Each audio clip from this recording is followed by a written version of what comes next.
Dinner at the witch's place. I first heard this story from my grandma, and here it is in her own words.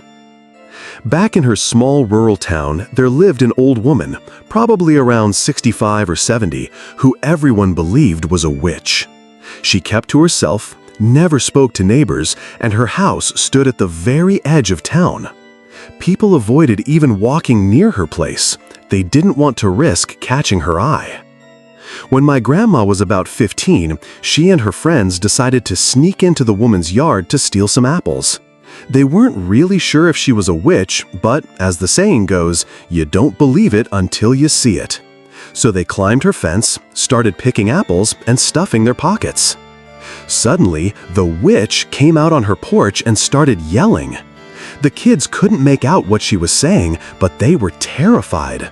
They dropped the apples and ran for their lives. As they fled, they heard her shouting something after them, though none of them could understand the words. Back on their street, no one dared tell their parents what happened because they'd get in trouble for going near her place. By evening, they had almost forgotten the scare, kept playing like nothing had happened. But when night fell, strange things began. My grandma said that as she was getting ready for bed, her hands started swelling. Then her whole body puffed up. She was too scared to tell her parents the truth, so she tried to sleep it off. By morning, it was worse. Her face had swollen so badly she couldn't open her eyes, and her entire body ached. She stumbled into the kitchen, and her mom nearly dropped a pot when she saw her. When her mom demanded to know what happened, my grandma finally broke down and confessed everything, how she and the others had gone into the old woman's yard. Her mother didn't scold her, she was too frightened herself. She rushed off to check on the other kids, and sure enough, every one of them was swollen and sick, just like my grandma. The mothers, terrified, decided they had to do something.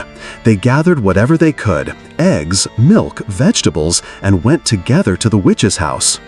They apologized, explained that their children were young and foolish. Not long after that, the swelling began to fade. By evening, the kids were back outside, laughing and playing as if nothing had happened. From then on, no one dared say a bad word about that woman.